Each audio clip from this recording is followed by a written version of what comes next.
This is Conspirinormal.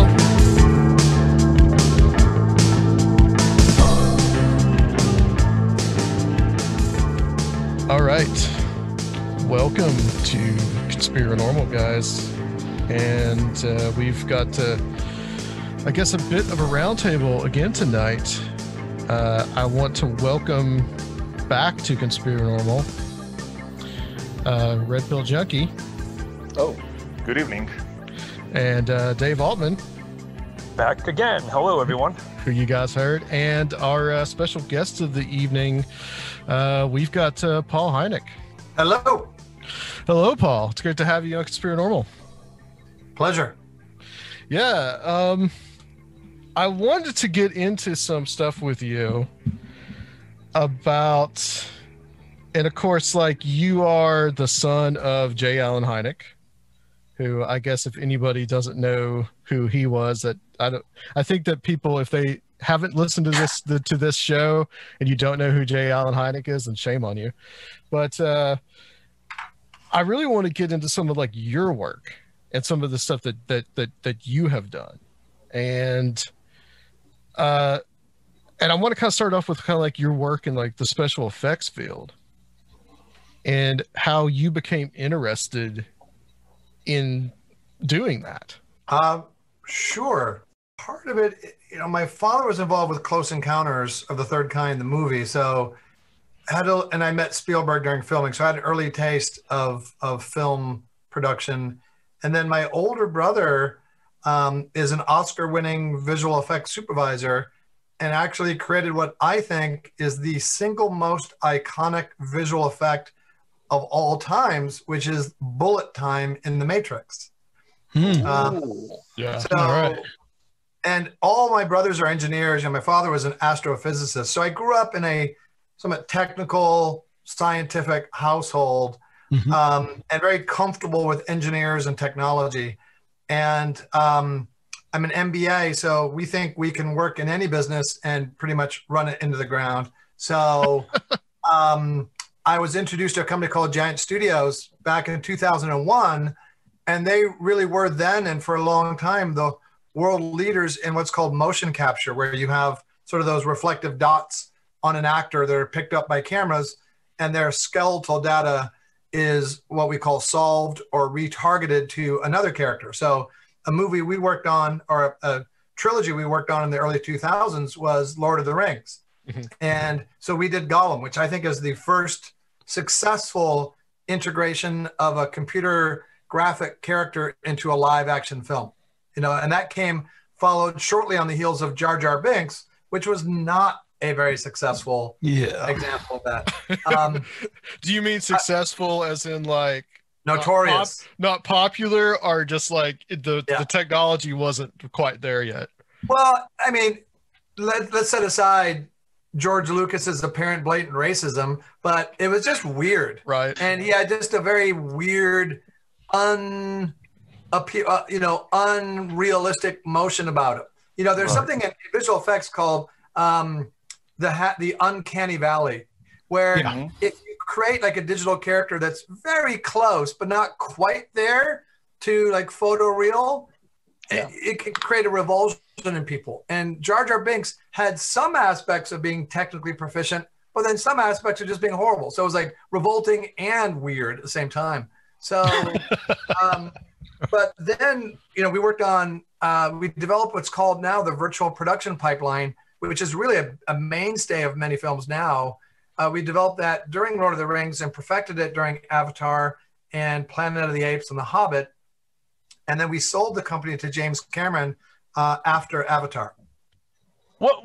Paul, you might know this. Wasn't one of the first computer generated characters in Young Sherlock Holmes? I don't know when that was, but if it's after 2000, then it's following. It was before. That was in like the 1990s. 85. Yeah, I'm pretty sure that movie had one of the first animated characters ever, computer animated. Yeah, it was this stained glass. Correct. Right. Okay. Right. Yeah, I don't know that one, but also what's the one, Bob? There was another one. Howard the Duck. Another great movie. I think that for me, a very successful digital character, was the dragon in Dragonheart. The one that was with Sean Connery. Sean Connery. But here you're not dealing with the uncanny valley that Paul mentioned, because we're talking basically about a dinosaur, and by then Hollywood had learned that they knew how to create dinosaurs, and dinosaurs for some reason are more believable to the audience than a completely digital human being. But one of the challenges you have with the dinosaurs, you got scaling issues when you have something that's so different in size from a human. But one of the advantages of a dinosaur, or like Iron Man, which we worked on, is you don't have to worry so much about the facial expressions. With a human, so much of the cues and emotional information we get are not from the dialogue or the wardrobe. It's these teeny micro gestures that the face makes. Black eyes of death, like in Polar Express and other movies, where the eyes were just horrible. Two of my clients together, they do Colossus. One of from the Deadpool movies. One of them is the stand-in, and the other one is the voice. Oh, cool. Yeah. And it was funny because when the movie came out, how IMDb does the listing of who plays, the actors. They had a big fight because they were like, I'm Colossus. No, I am. Well, I was on set and I did the voice. You know what I'm saying? Because one's the voice, one's the body, and we had to go through this big argument about who was actually Colossus. Being involved in special effects, Paul, how does that inform the way that you think about reported or supposed video evidence of UAPs and UFOs? Yeah, so that is a good question. So, when so for the record, I believe we went to the moon. And so I'm not a moon launch conspiracy theorist. And one of the reasons is I think in the 60s, it was easier to cobble together the rocket technology than it was to make a convincing fake with visual effects, because they hadn't yet evolved that far then. So to me, it sort of falls apart there. Now, people used to say a picture's worth 1,000 words. You don't hear that anymore in this age of deep fakes, right? Maybe 1,000 pictures are worth a word. So, the industry of visual effects, plus the sort of bubbling down of these technologies to an individual level, much less some kind of state actor or organization, you can make a film or a picture that an expert could not say, oh, that's not right because the compositing or the scale or the lighting isn't right. You can make something that you could not detect to be fake. So now, we used to look at like films as corroborating evidence, but now it's just like a piece of the puzzle that itself needs to be corroborated with like a chain of origin.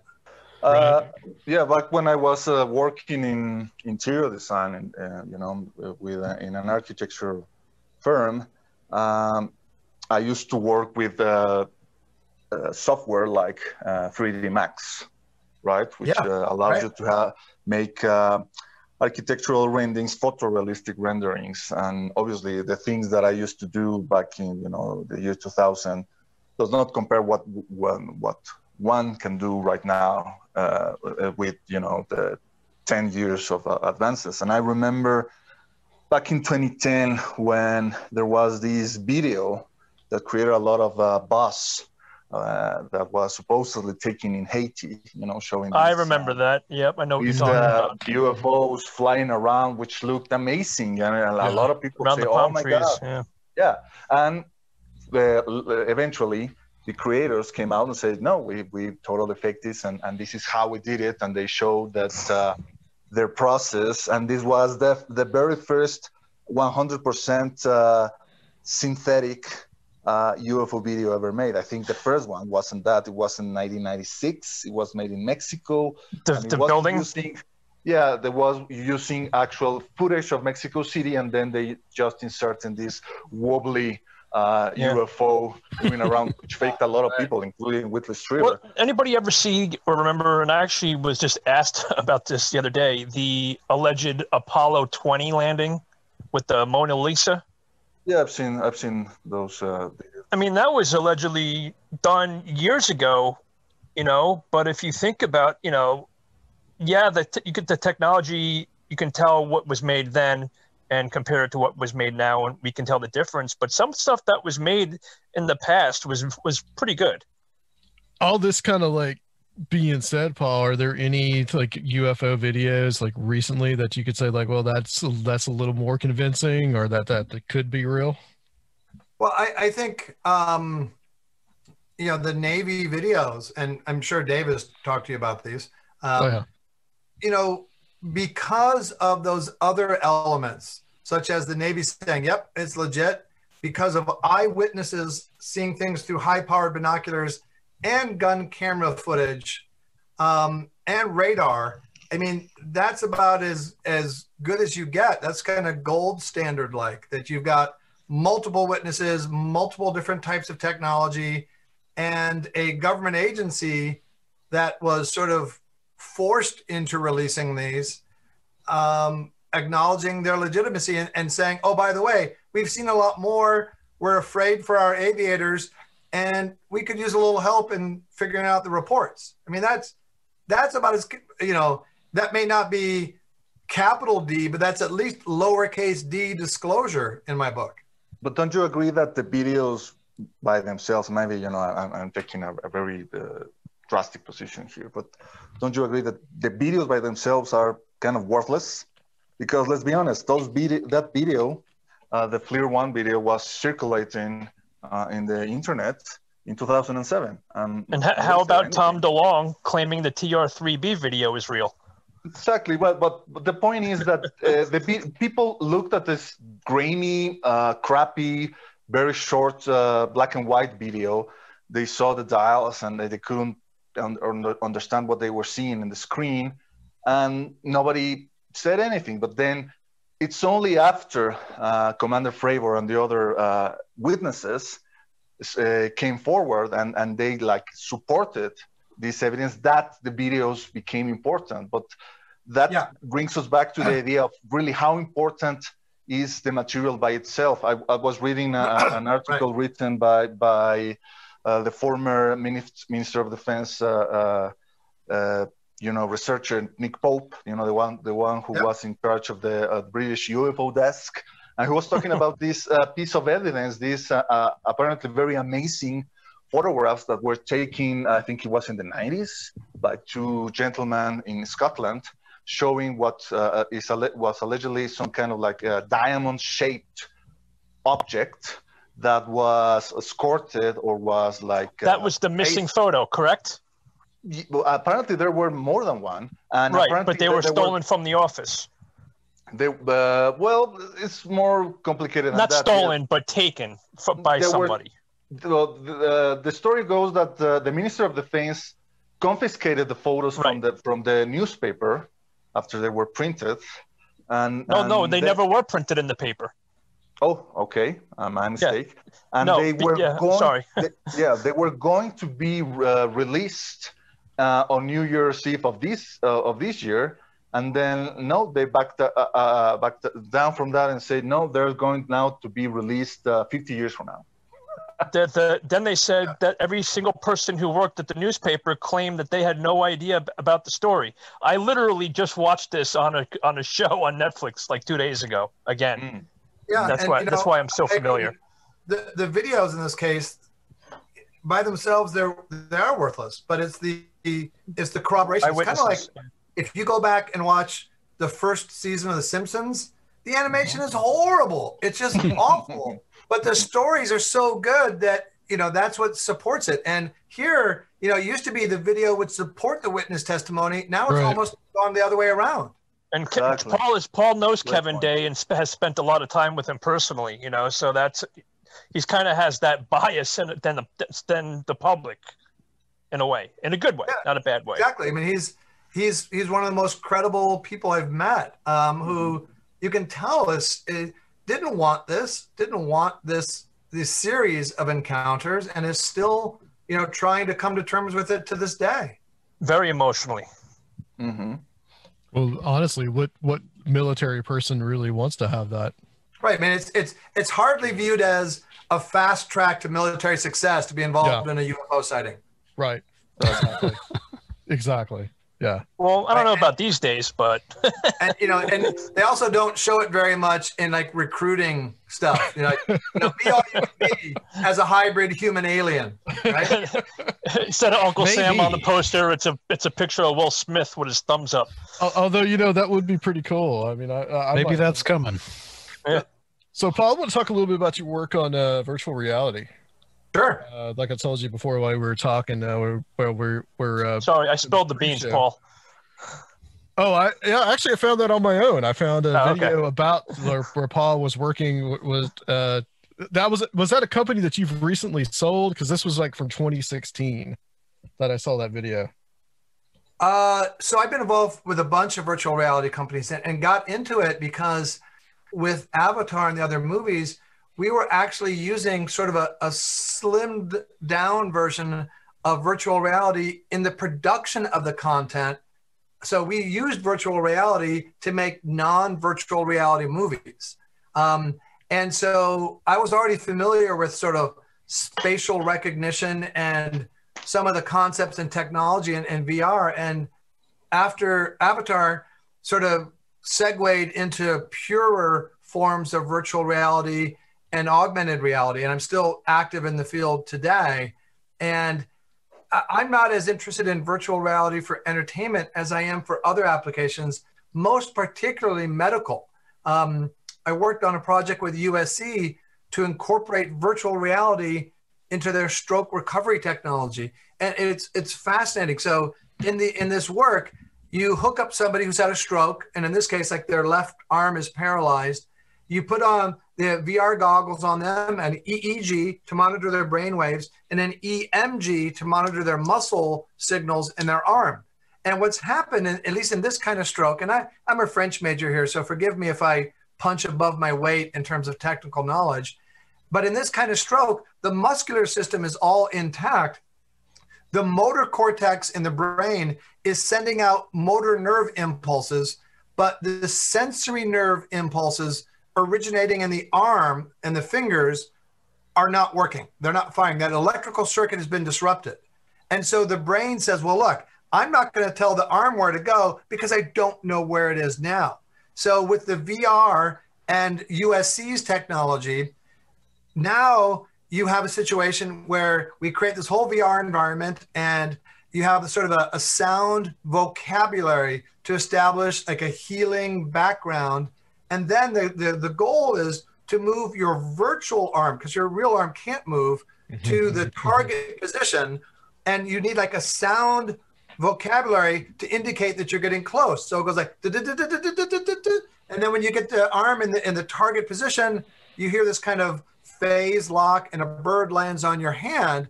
And what happens is you do that over and over again.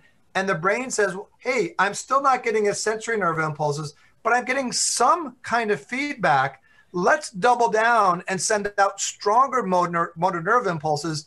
And then by that feedback loop being repeated enough times, it restarts the dormant sensory nerve impulses. Wow. And function is restored with no drugs, no scalpel, just using the innate plasticity in your brain.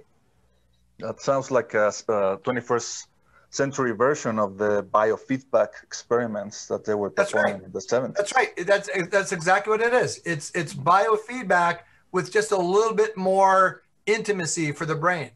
Interesting. Very interesting.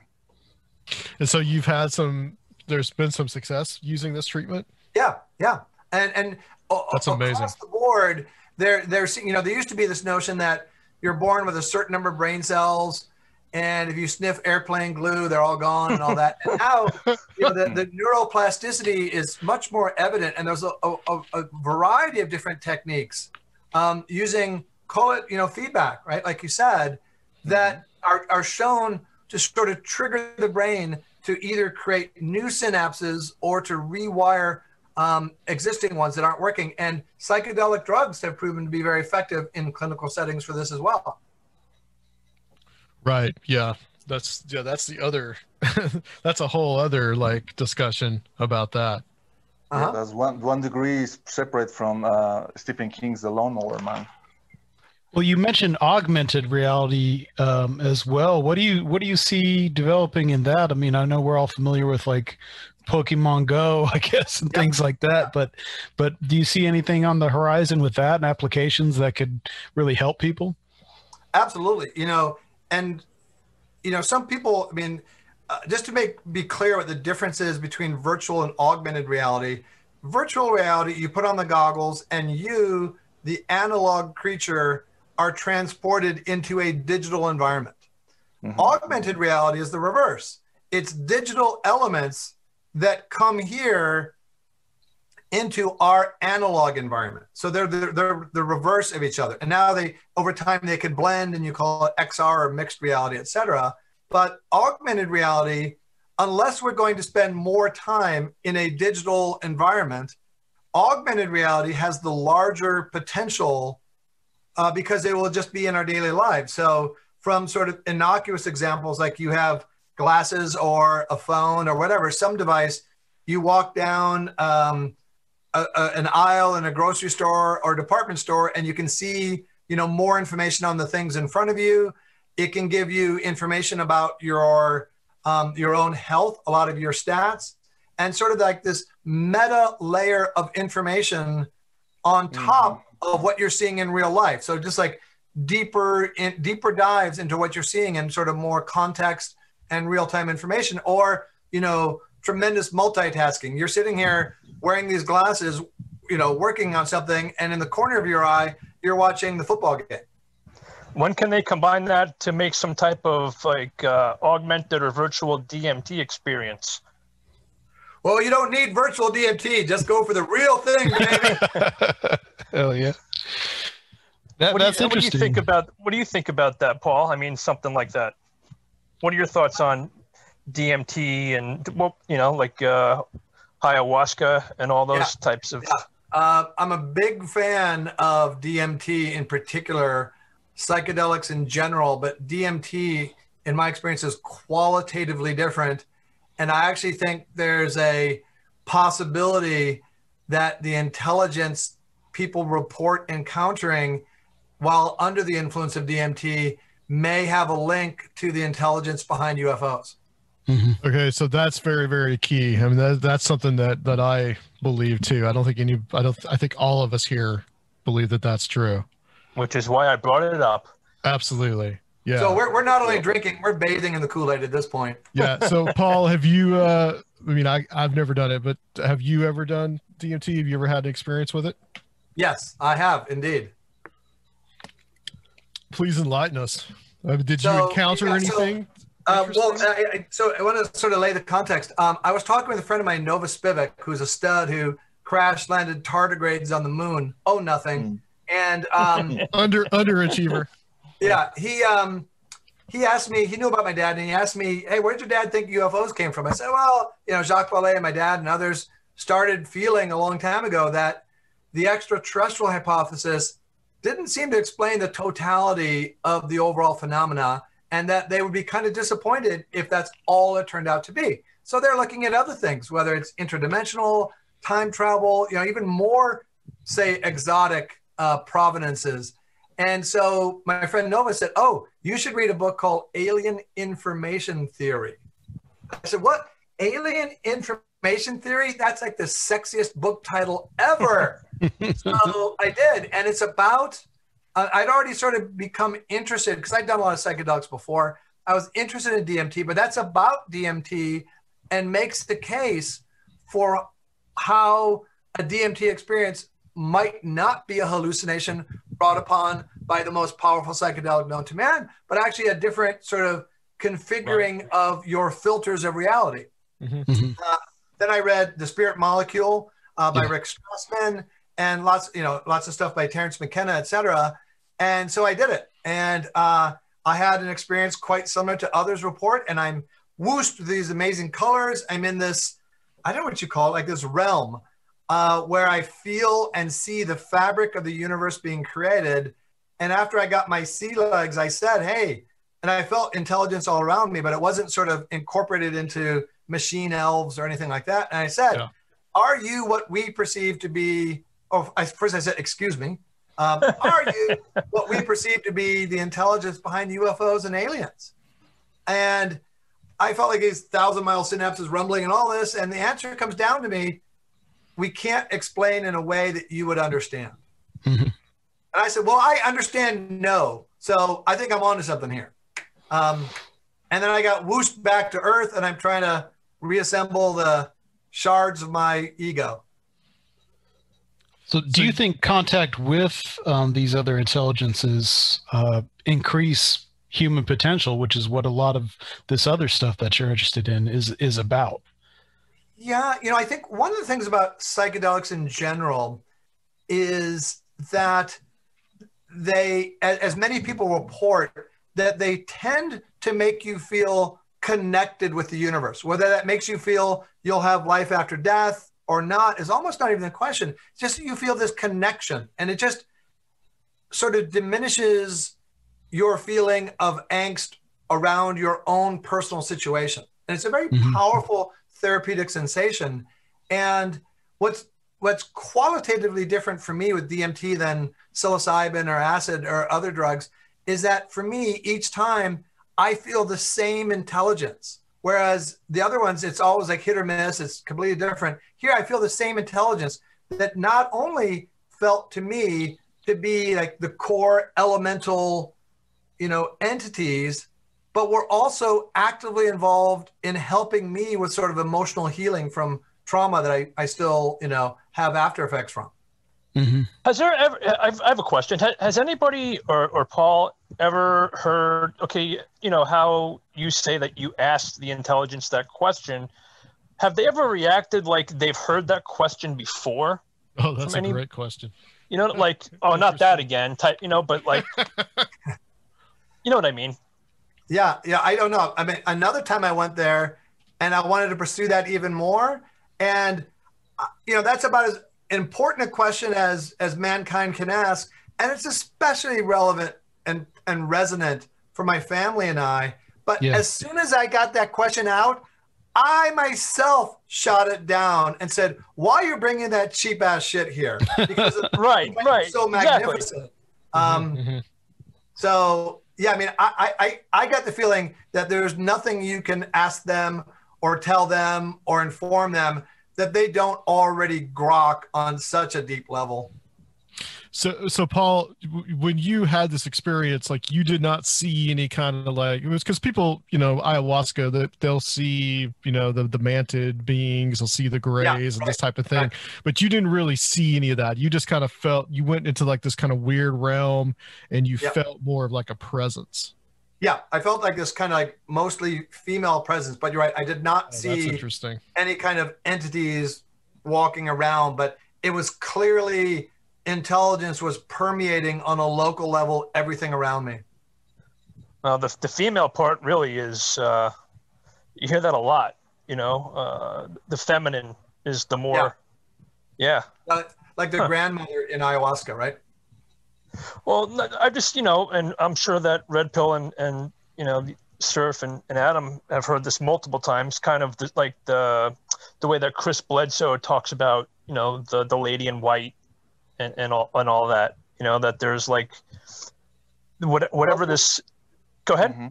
No, I was thinking that, but I was also thinking about how Striver, the entity that is depicted in the famous cover of Communion, he says that it's actually a female, and I very don't know attractive female. He equates her to Ishtar, and like but Inanna. I don't know if that is the result of the drug always giving you the sensation of dealing with a feminine intelligence, or if it's just for a man to have an experience and dealing with like the opposite. You know what I mean? Like I've heard experiencers describe when they see the manted beings that they're like a mother figure as well. Are you saying Red Pill that like it completes some kind of perhaps Jungian thing? Maybe creates maybe a whole. I'm thinking in those kinds of alchemical ideas that maybe if you're a man, if you're dealing with this kind of experiences, maybe you will tend to experience a female presence. That is a good question. You know what? That's something I don't really hear discussed. You know, whether it is that, or if it's. I mean, has anybody ever heard a female experiencer say it was like a father figure to them? You know, I've never heard anything like that. No, but that's definitely something that we should look into, because exactly. I mean, that's a fascinating thing. And actually, before tonight, I never had actually really had heard that whole like that maternal or paternal aspect to any of this. That's absolutely. But then you have to think. It might also depend on the experiencer, what their views are. Do they feel that, or they've been told that they were created by the beings? That could be another part of it. There's so many different parts. Yeah. But Paul, being a creative person in a few different ways, do you feel like these experiences, or even just interest in the UFO phenomenon, contributes to new ideas, creativity, those type of things?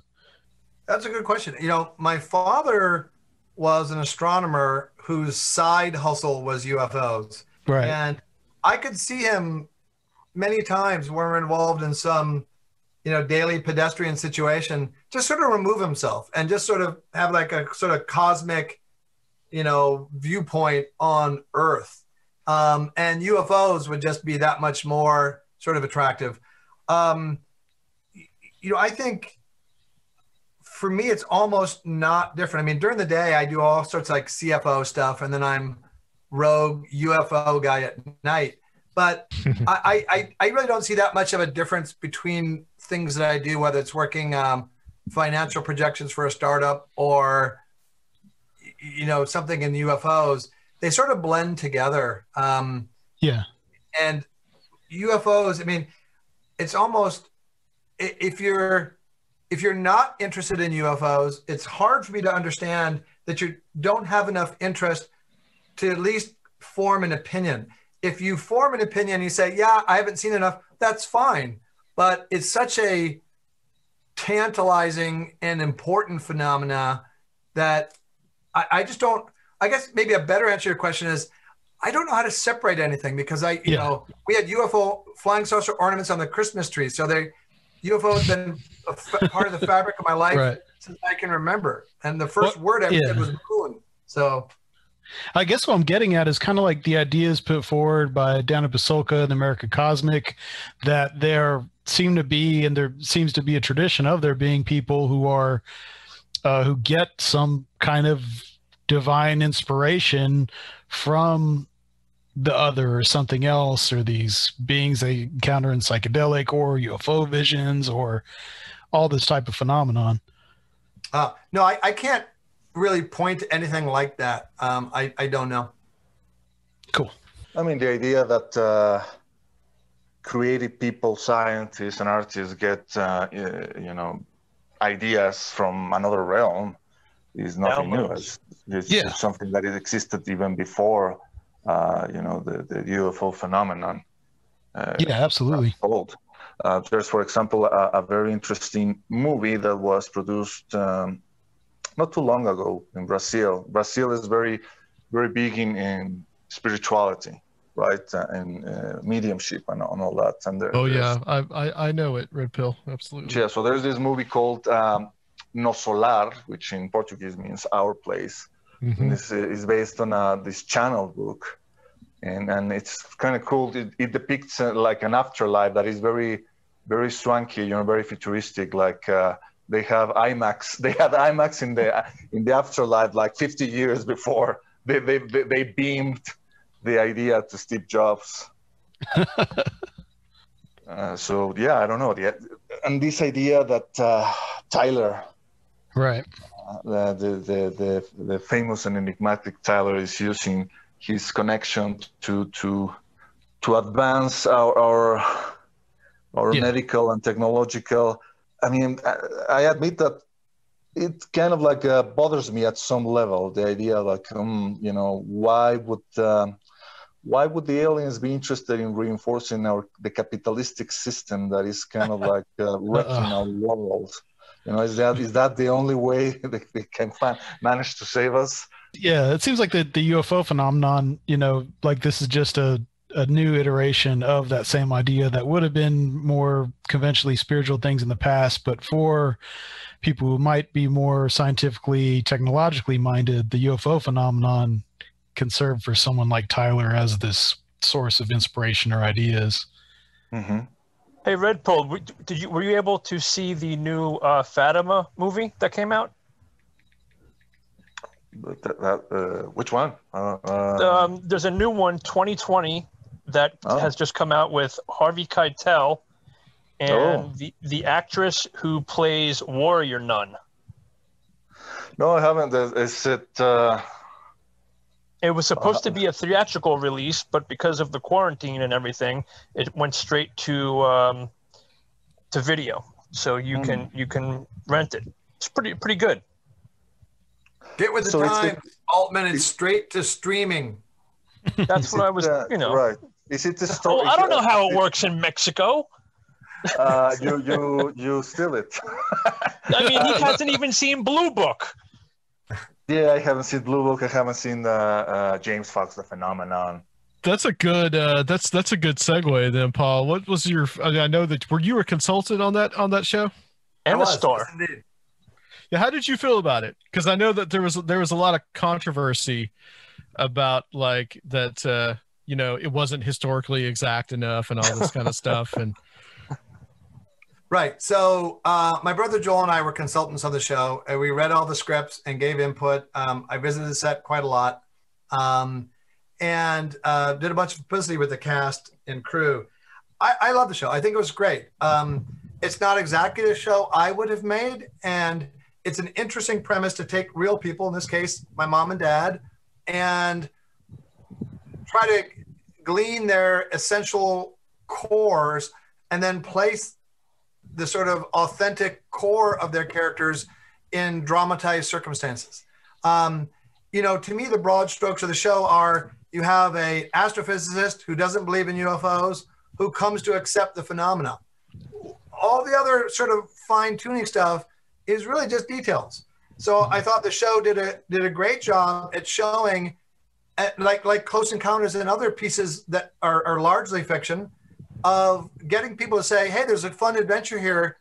Come for the adventure, stay for their UFO realism. And so I thought the show was great. People that I've talked to, most people that like friends and all that say, hey, this is cool, this is great.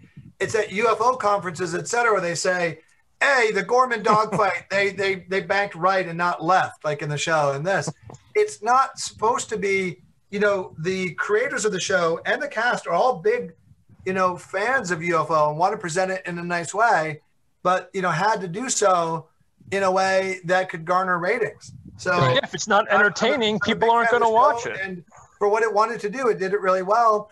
And it's really just UFO people who got, upset because it wasn't exactly accurate, which just was not the point. I think you probably have to look at something like that as like a homage to the time period and just kind of leave it there. Because there was a Flatwood monster episode, right? I mean, I know that I don't think your dad investigated. Yeah, and things like that. If I'm, in these works of fiction, but it's just an homage to that time. Yeah, and when you have a scientist, and they looked at my dad as a brilliant scientist, okay, that's great, but they tend, and I had to fight back on this in the show, people tend to think of brilliant scientists as like, up there on the autism spectrum and, just different and Rain Man. My dad had an overfondness for puns. He was a warm guy. And, because of time constraints, they'll make a scientist basically know about all science, like flowers in Kentucky or deep ocean currents. And I had to push back sometimes and say, look, my dad simply would not espouse confidently on flowers in Kentucky. He just would not do it. And there's one scene in season 1 where my mom is in a hardware store getting a bomb shelter, and the clerk starts mansplaining to her, well, wait till hubby comes back, from out of town and I can help him. And then the line in the finished show is that she says, well, wifey's here now and you'll help her right now. And I got text from my family saying, that's exactly what Mimi would have said. And I said, yeah, I know. I wrote that line. Hey. Perfect. Yeah. I'm going to talk a little bit about your dad. And I kind of want to start with just his ideas about UFOs and flying saucers and what was going on and how that kind of changed over time for him. Like where did he start with it and where did he end up? Okay. So started off as a astrophysicist who thought flying saucers, as they were called back then, were basically a manifestation of post-war hysteria, and that there was nothing to see there. So when he was asked by the Air Force to join one of the, the projects before Project Blue Book, I think he probably thought it was nothing more than a weekend's worth of work. I really doubt he thought his pesky fourth-born son would be talking to you guys some 50, 60 years later about it. And I think he probably was frustrated in the beginning that even though Project Blue Book, as I think you guys know, wasn't really a serious scientific effort, it was more a PR exercise. Right. But even with resources from the Air Force and his astrophysics knowledge, that he couldn't explain a lot of cases even after looking into them, I think that really rubbed him the wrong way and made him feel, I need to not dismiss this. I need to take a look at it in more detail. And I don't think, people say he became a believer, but I don't think scientists use the word belief. I think he came to accept the weight of the data, that there was definitely a legitimate phenomena. And, what do scientists do? They try to classify things. So he came up with close encounters of the first, second, third kind, so that scientists around the world could compare more apples to apples. And I think he'd be very gratified that people have built, umpteen levels more of close encounters for the classification system now. Well, when he first started, of course, he didn't really, like you said, he thought it was like kind of a figment of imagination, the Cold War jitters and all that. But towards the end of his life, he really felt that there was a lot deeper going. And you kind of mentioned this earlier, that there was a lot more going on than just like a physical craft, which is something that people don't really, usually when they talk about your dad, they don't really mention that part. Yeah. And, he called his first book on the subject, The UFO Experience. And Dave, mentioned the word experiencers, because for people who've gone through this kind of episode, the visual sighting of a craft is often not anywhere near the most important takeaway for them. It's something that scientists focus on because that's something that you may have corroboration and, some type of evidence for, but it's not really the totality of what happens. Right. And so did he kind of come to the conclusion eventually that we're dealing with something that maybe not physical, but I don't know, in a sense, like, interdimensional or something like that? Yeah, absolutely. Because, there's a variety of issues with extraterrestrial. He gave a speech in Canada where he likened the size of the visible universe to continental Canada. And in that scale, the Earth would be less than a speck of microscopic dust in Manitoba. So first of all, how would somebody even find us? And then, there's fairly non-trivial issues in getting here. And if they did get here, we have very sensitive instruments that detect objects entering and leaving our atmosphere. I mean, we can spot asteroids, the size of a baseball at 80,000 billion miles away. And they exhibit a lot of comfort with our Earth, gravity, and atmosphere. So, plus for me, why would they? I don't understand why they would care about us. They don't need our water. They don't need our gold. I don't think they give a rat's ass that we have nuclear capabilities. I just don't see any exceptionalism in our species to make them care. So to me, that makes the extraterrestrial part just doesn't really come close to explaining everything. So like interdimensional other things, and it could be a multivariate solution. It could be, you know, manifestations of our collective unconscious. It could be all like a Chinese menu, all of these things together. It's just I'd be surprised if there was one single answer to a really wide-ranging phenomena that we sort of lump together under the UFO rubric. How did he feel about like the contactee movement and later on like the alien abduction stuff? Because I mean, I noticed that he passed away in '86. So Yes. by that time, like I guess, wasn't he good friends with Travis? I wouldn't say friends. I've become friends with Travis, but Okay, I knew it was father one of you. knew him in sort of that professional capacity. I remember you telling me, you know, he would come over for dinner and stuff like that. Yeah, we had lots of people over for dinner. We called that Tuesday night. Yeah. just like tonight. So how did he feel about that? About all that?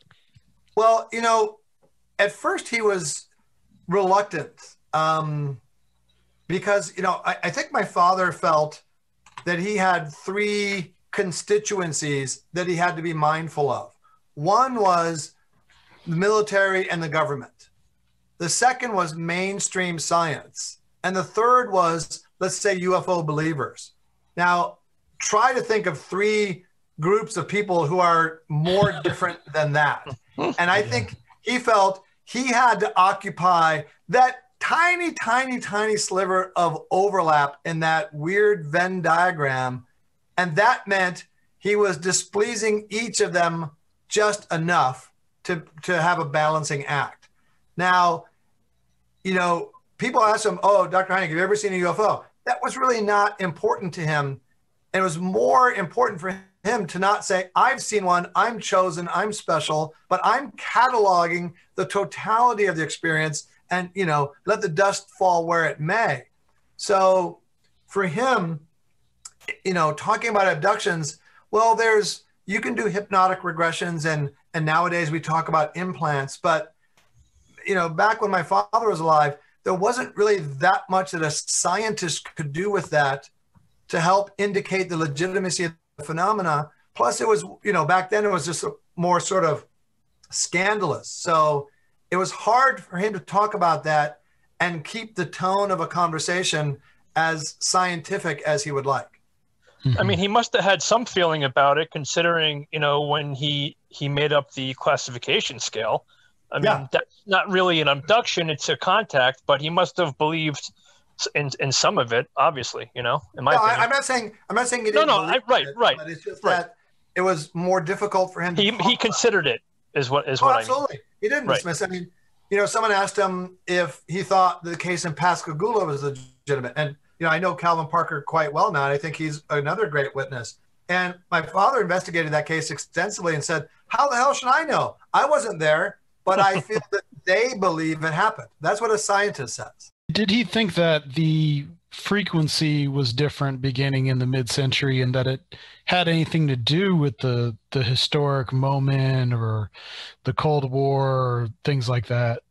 Well, I think, you know, he and Jacques Vallée and others have pointed out that UFOs throughout history are sort of interpreted through the lens of contemporary culture. Yeah. So it, you know, and we had like those sort of like steampunk airship sightings in the 1890s, right? Right.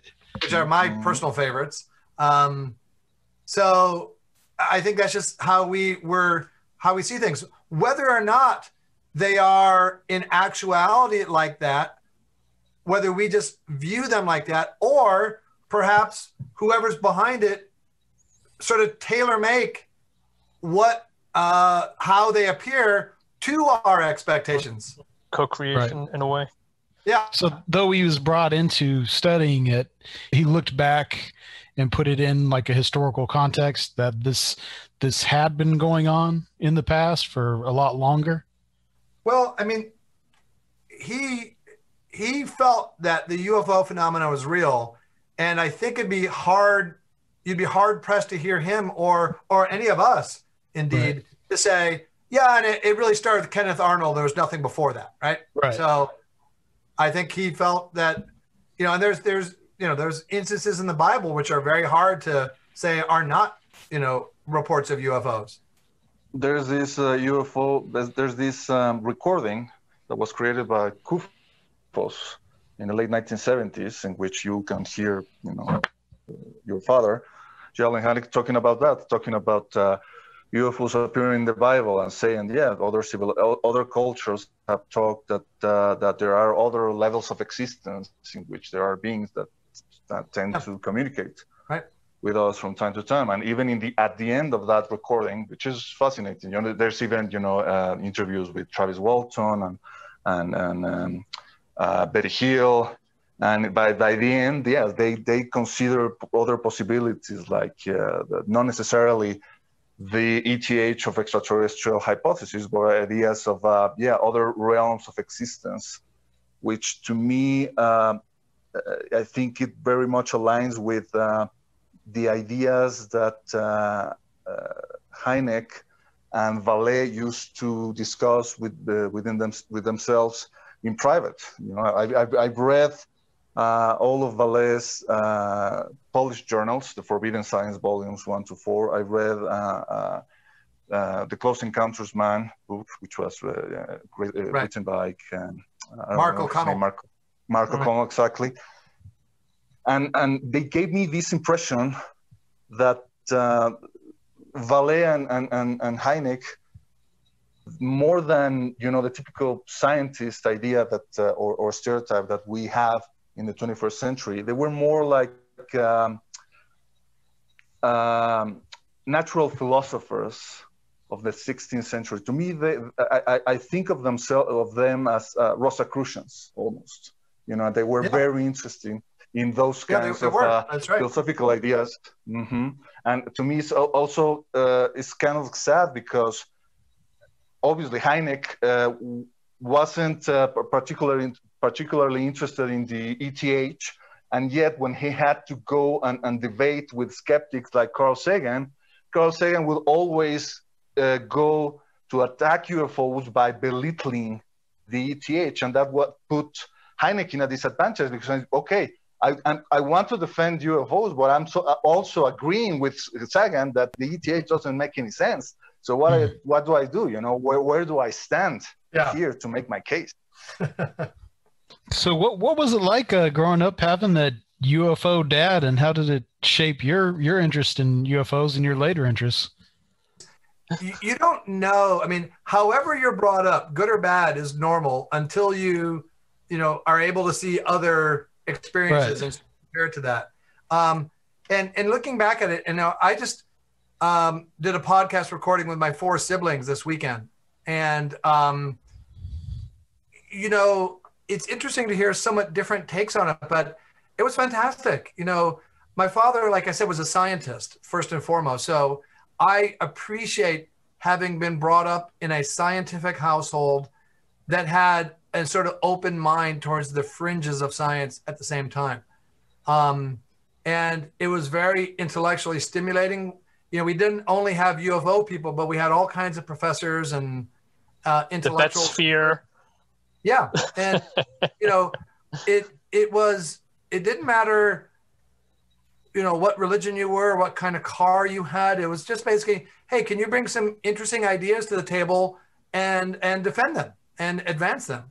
And just a relentless curiosity about the world and science that I had, deeply instilled in me.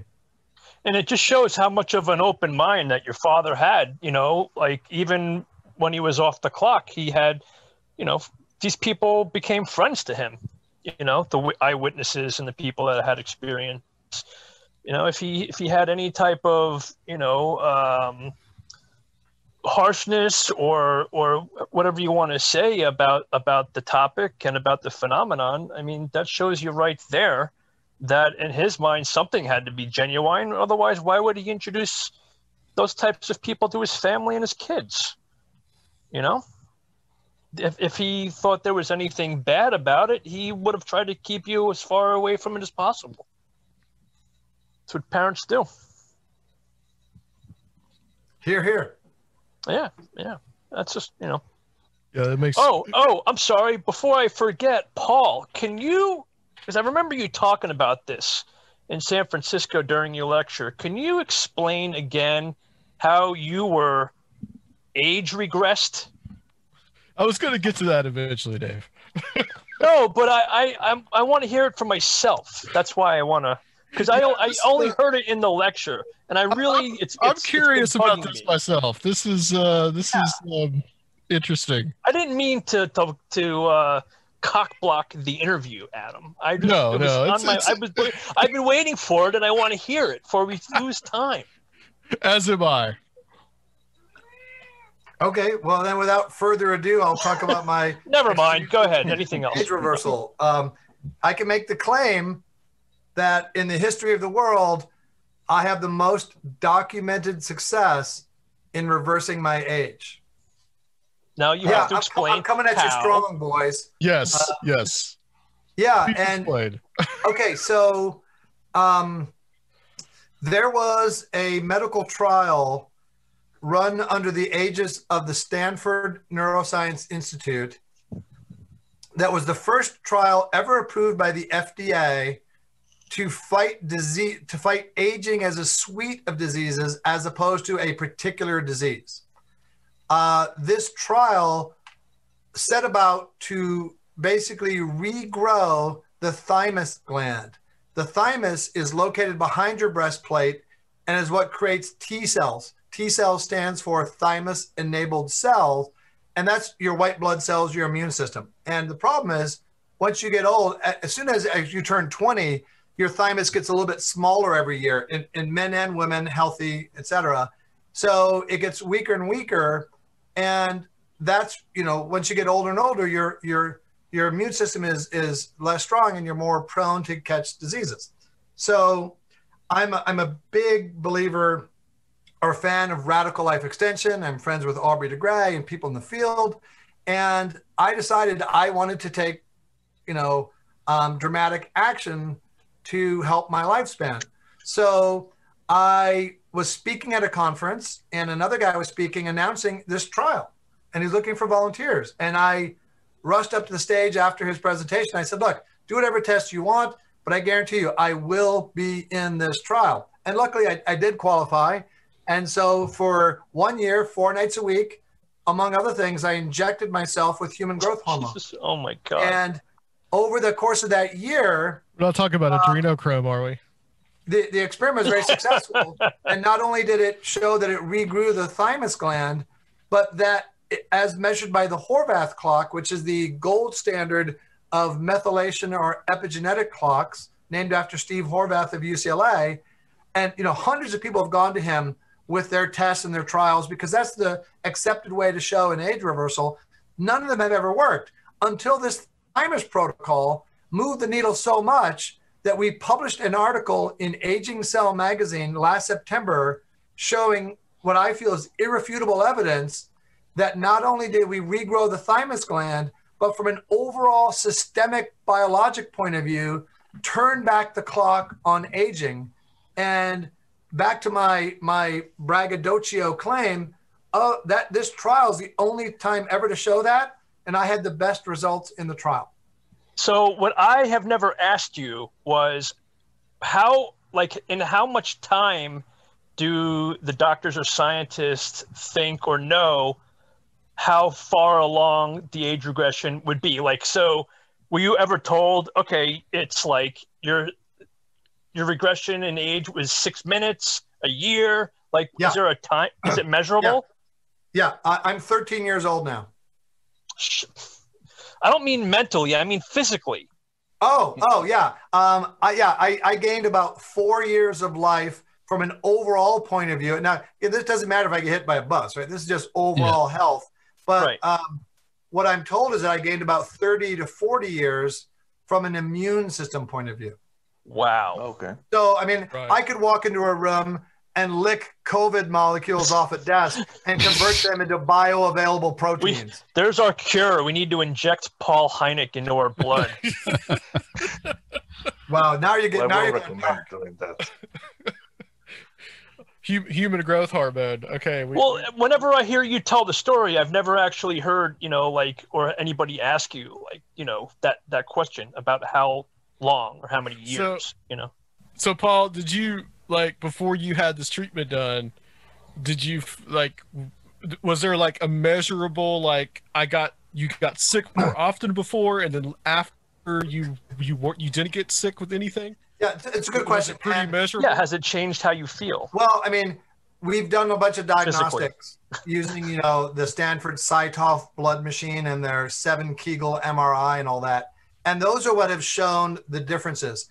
But I have to tell you that, I mean, and life is also multivariate, right? It's hard to isolate something, but I haven't noticed any difference. I mean, I didn't get sick much before. I don't get sick much now. No superpowers. I didn't say that. Can you shoot webs or walk on ceilings? The spectrum of superpowers is broad. Let's just leave it at that. So, but I can't say that I've noticed anything, but this really isn't about energy. It's like you said, getting sick, and I'm strong like bull. That's all I know. I guess in a way, not feeling anything is also a good sign, because if you're not feeling sick, that could be part of it, right? Yeah, and at the beginning of the trial, we had emails back and forth, and some of the guys said, "Hey, I feel like I'm 18 years old again." And I asked our trial administrator, "Hey, is it not working for me?" He goes, No. You're in great health. You shouldn't know any difference. This is like fine-tuning the immune system. You shouldn't feel like this rush of energy or anything. Yeah, clean living, baby. Apart from psychedelics. So when is this therapy going to be available for the rest of us mere mortals? For the rest of us, never. For the elites, it is available right now. Go to interveneimmune.com, the company for which I am now the CFO. Hey. You can regrow your thymus and have that big bulge in your breastplate like I have right now. You're not Saint Germain yet, but definitely that sounds like a good start. That sounds good. Saint Germain. Red Pill, was there any questions that you have? Well, John, for example, we were talking about DMT, psychedelics, the many similarities between psychedelic experiences and close encounter experiences. I was wondering if Dr. Hynek, ever read Terence McKenna's book. So was he interested in that sort of ideas? Did he ever, talk to psychonauts to try to see if there was something there worth researching?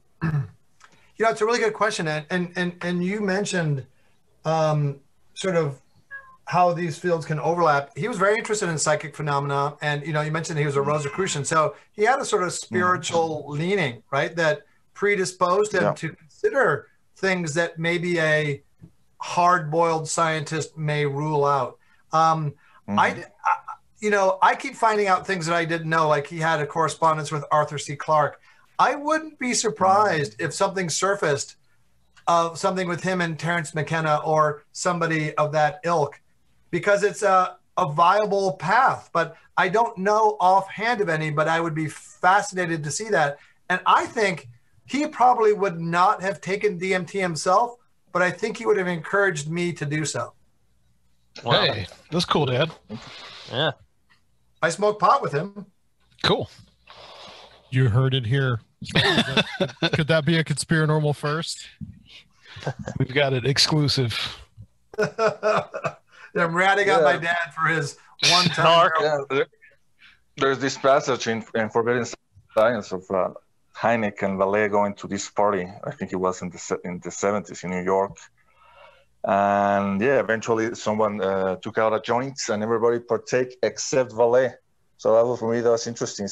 Thinking that. So he says Vallée was more of a square. No. Vallée in all those journals, he's very critical of psychedelics. He doesn't really see any value in it. I think you're right. I've talked with him. We're good friends, and I've talked with him about DMT and my feelings, and he kind of politely poo-pooed me. Wow. That's surprising to me. I mean, it doesn't surprise me like in a, I guess that generation, and maybe because to you, he's almost like family and maybe there's like a safeness he might, what I'm talking about in that way. But in general, You know, like maybe not the DMT itself, but the experience and the experiences people have. You know, because if it wasn't for someone like him, we might not even have this connection. We might not have seen it. In my opinion, the problem he had with psychedelics is that and he has a point. There is still no way to actually to prepare the experience in order to properly calibrate it. For him, the idea of shooting your consciousness into hyperspace and meeting all sorts of denizens of other realms wasn't really that interesting from a scientific point of view, because there was no way to calibrate and correlate the information you received. And also, I kind of suspect, because another reason why he poo-pooed the psychedelic avenue is that he's the kind of person that he probably gets some kind of like non-ordinary form of consciousness, like naturally, you know, like he said it himself that he was instructed in the remote viewing protocols by Ingo Swann himself, and that he got very good results. Right. So to me, that tells me that, you know, this guy doesn't need the chemical, you know, the chemical shortcut. You know what I mean? Right. As he gets it all au natural. Mm-hmm. Yeah, that's a good point. And, you know, it's kind of like people I've talked to who say, oh, my Swami or my meditation teacher don't need DMT to get there, right? And, you know, the other thing about DMT is, as a scientist, how can you represent someone's experience when they're under the influence of the most powerful psychedelic? I mean, it's just almost self-defeating right there.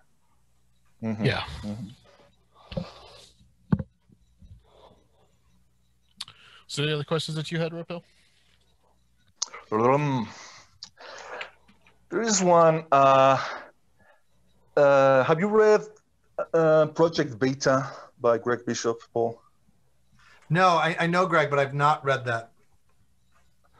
Right. So, okay. So, but for people who are listening to this who haven't read it yet, it's Greg wrote this book, which is like telling the story about what happened with Paul Benowitz. Paul Benowitz was a scientist, electrical engineer, was a contractor for the Air Force, and in the late 1970s, he believed that he was like tracking signals who he believed were coming from like some kind of like extraterrestrial presence. And to make a very short, long story short, Richard Doty became involved in that, and they started to feeding him this information to like make him believe that he was actually, you know, receiving alien information coming from these hidden underground. And Bill Moore, who was at that time a very important researcher he was a member of APRO, was involved in this. He was later was discovered that he was in cahoots with the Air Force and with Afosi and Richard Doty. And he was like giving Paul Benowitz papers that were faked. And one of the things that appear in the book is this story that was told to Greg by Bill Moore, that your father once came to visit Paul Benowitz, and he gave Paul this computer that had been programmed, and Benowitz thought that the computer will help him like decipher the extraterrestrial code he was receiving with his instruments. But in reality, according to Bill Moore, the computer had been programmed by the Air Force in order to, you know, further confuse him. So this is a story that's kind of like a rumor to say, did this happen or not? And as far as I can say, nobody has been able to corroborate it. So I don't know. Have you heard about this? This idea that your father, even after he had resigned from Project Blue Book, have been asked by the Air Force to be like this errand, just messenger, and give this computer to Paul Benowitz. Yeah, I've heard a little bit about that story, but I don't know that much. But I do know that there was an ongoing relationship between my father and the Air Force after the termination of Project Blue Book, which kind of goes against the popular narrative. But yeah, he did have an ongoing relationship with them. So it's still within the realm of possibility that maybe they told him, we need to do this, to protect this. They might not even have told him why. Can you just do this? Or maybe, yeah. Exactly. Paul, you had mentioned that your father was a Rosicrucian. Am I correct? Yeah, I would say maybe he had Rosicrucian leanings. I think there's elements of Rosicrucianism that spoke to him. He was also interested in theosophy and Rudolf Steiner. Yes. And I went to University of Pennsylvania for graduate school, and Madam H.P. Blavatsky of the Theosophical movement lived in a row house right by where my dorm was, and it became a restaurant called the White Dog. And if you read the back of the menu, it talks about how it got its name. And it's because when Madam H.P. Blavatsky, who was a real character, lived there, she caught gangrene in her left leg, and the doctors told her they would have to amputate it. And she said, "Fancy that, I'll not have my leg enter the spirit realm before me." And she credited sleeping with her white dog as having cured her leg. Well, fascinating. Are you interested in any of that stuff, Paul? Like theosophy and all that? Like, do you, the Rosicrucianism, occult stuff, does any of that interest you? Yeah, yes. There's virtually nothing along those lines that doesn't interest me. I don't know that much about any particular thing, but, if you look at the universe, we're just coming to understand that light matter and light energy make up like 5% of the known universe, which may in turn be one of many universes, which may in turn be running in a simulation.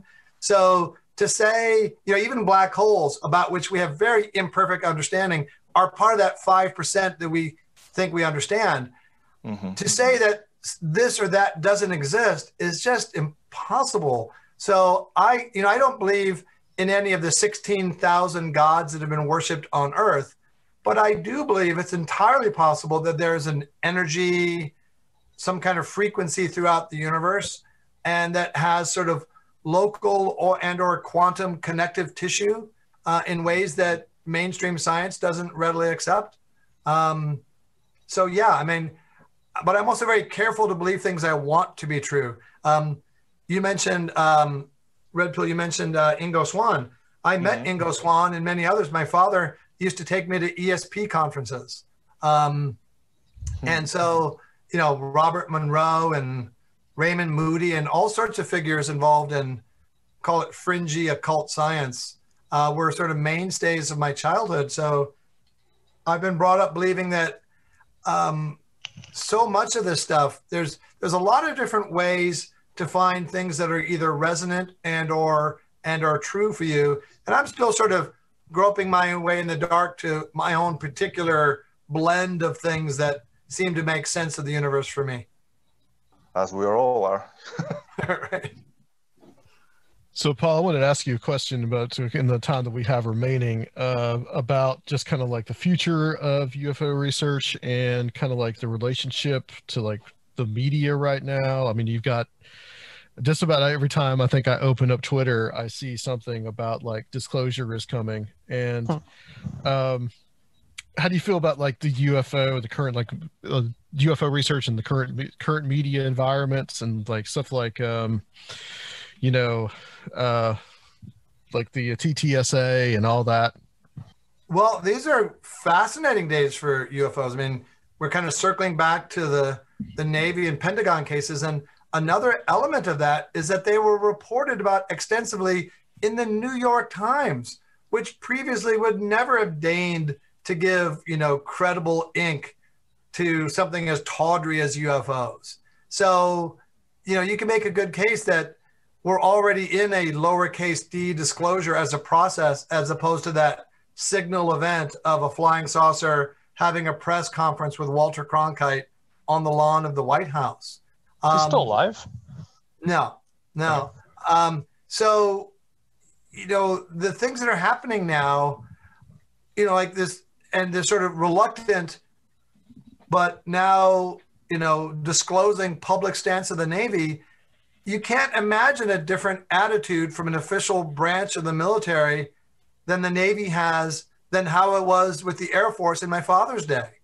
You know, it's very, very different times. I was listening to ESPN, which is the sports radio show, 3 months ago, and they were talking about, one of them was saying, hey, look, whichever teams win the Super Bowl this year, if there is a Super Bowl, well, they need to have an asterisk by their name because of the, you know, COVID and all that.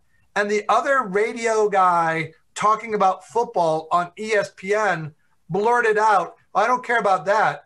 The only thing you need to know about 2020 is that the Pentagon has admitted that UFOs are real. So it sort of percolated down to that level of somebody who doesn't sound like is all that interested in UFOs, who interpreted what he'd heard to mean that the government has officially disclosed that UFOs are real. And it seems to me too that, you know, like I said before, all of us here, we know we kind of like, we don't buy completely into the extraterrestrial hypothesis. But it seems to me like that it really is starting to get away from that even groups like TTSA are not, and like Lou Elizondo and those people, they're not specifically saying that this is from another realm. They're saying, or from another planet. They're saying this is probably something that's interdimensional and all this. So I found that that's been, although I don't totally and completely trust TTSA, like I find it interesting that they are going in that direction. Yeah. Are they? I didn't hear that. They've made statements like that before.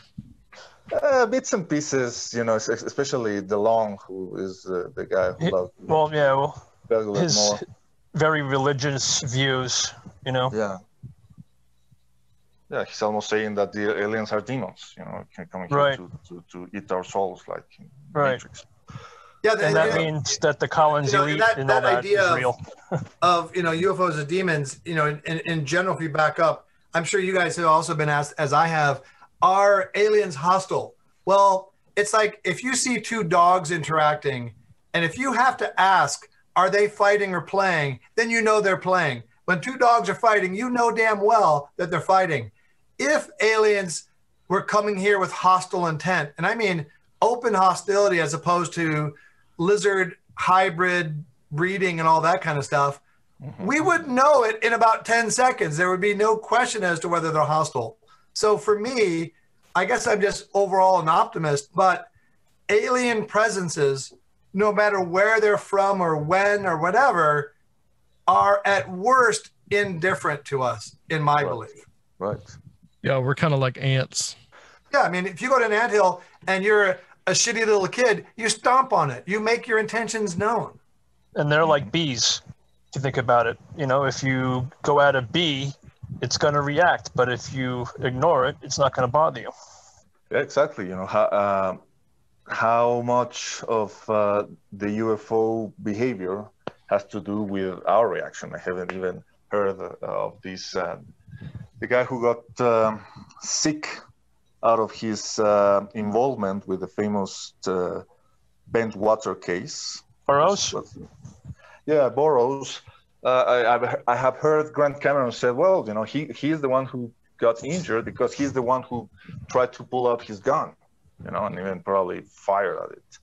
And that's, you know, that's probably very speculative, but that's an interesting avenue of saying that, yeah, that's how reactive the phenomenon may be with regards to our behavior. Well, guys, this has been an incredibly fascinating discussion. Paul, I want to thank you for coming on. Thanks very much. This has been a real pleasure to talk to you tonight. Could you tell people where they can find you and like your web presence? Any appearances going to happen anytime soon? Yeah, I've enjoyed it very much. Thanks for having me. I was supposed to be in Italy right now, but that got COVID canceled. I'll be in Bulgaria next September. Nice. But it's hard to make plans before that far out now. I have a very anemic social media presence. I've got non-existent. Yeah. Okay. I mean, I have a Twitter account where I post cool shit, but that's about it. Cool. Okay. And let's just go down the line here. Dave, where people find you? They can find me at uapexpeditions.org. That's where the UAPX is. And they can find me on Facebook or my Twitter account, which is at Fortean Jedi. Okay. And Red Pill. Well, yeah, all the usual social media, Twitter, Facebook, Instagram, Tumblr, not Tinder. and Snapchat. Yeah. And they can also find me at the Daily Grail, www.dailygrail.com, in which I regularly contribute to. And I also have my own webpage, absurdbydesign.com, which I use to promote amazing artwork design. Thank you. Yes, thanks. And commissions are always welcome. And yeah, you can find me pretty much everywhere else. But you're really missing out if you don't check out Red Pill's TikToks. No, I'm not on TikTok. I'm not much of a TikTok challenge kind of guy. Yes, you got to check out those TikToks. All TikToks of our or Tic Tacs. All of our yeah. Yeah, exactly. All of our TikToks. Okay, guys, this has been excellent. Paul, I want to thank you again for coming on and stay on the line for us, guys. I'm going to close this section out, and we will be back to close out the show on Conspirinormal.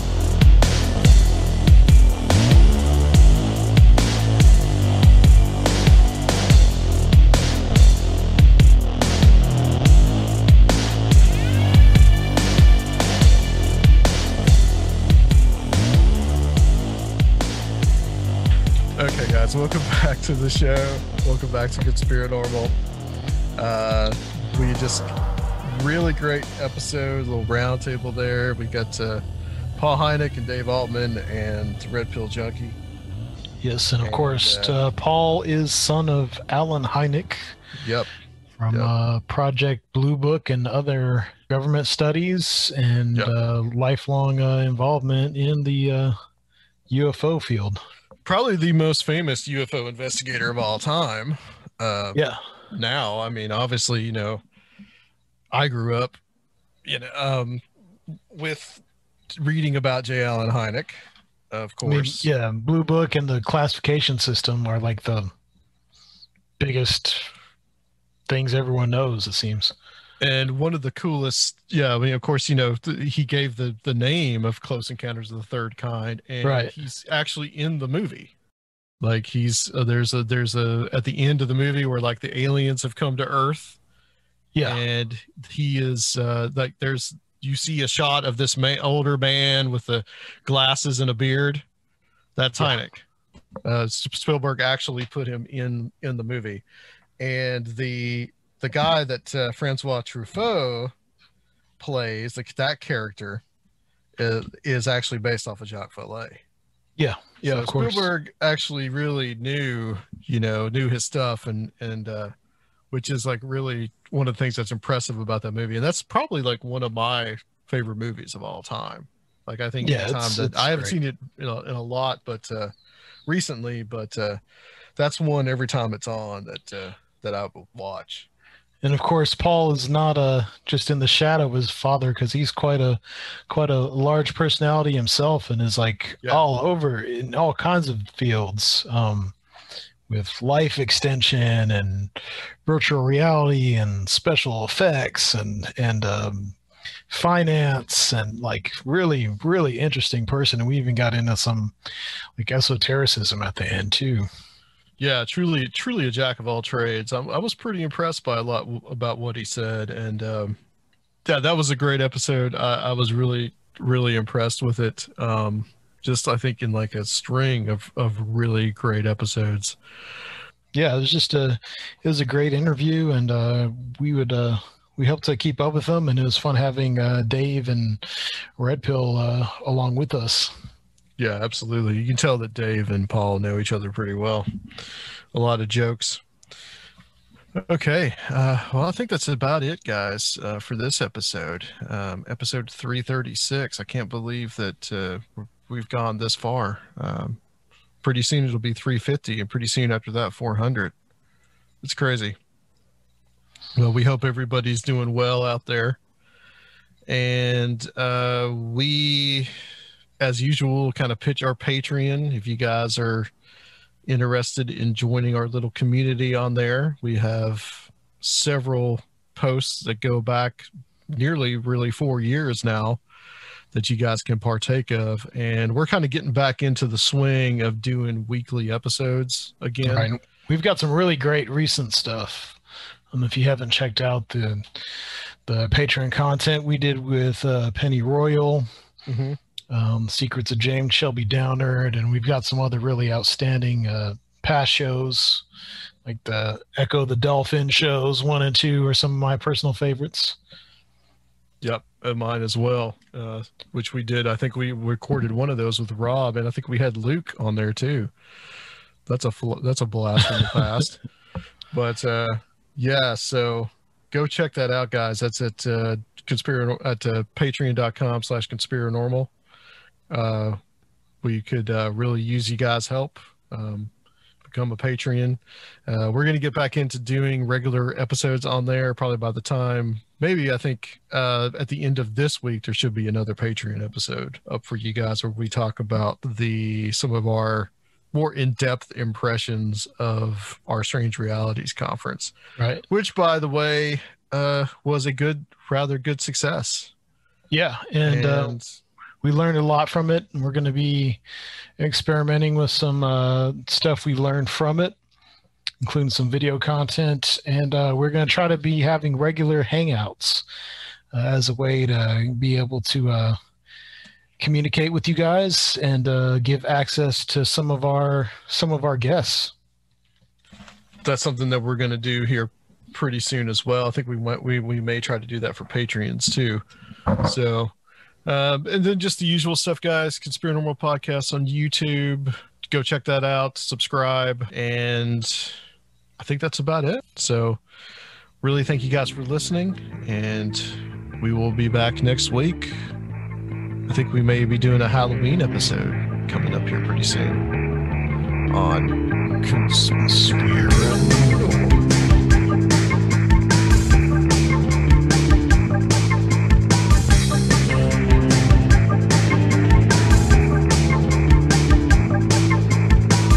If you would like to help the show, please consider becoming a Patreon at www.patreon.com/conspirinormal or leave a one-time donation at conspirinormal.com. And please check out our YouTube channel, Conspirinormal Podcast.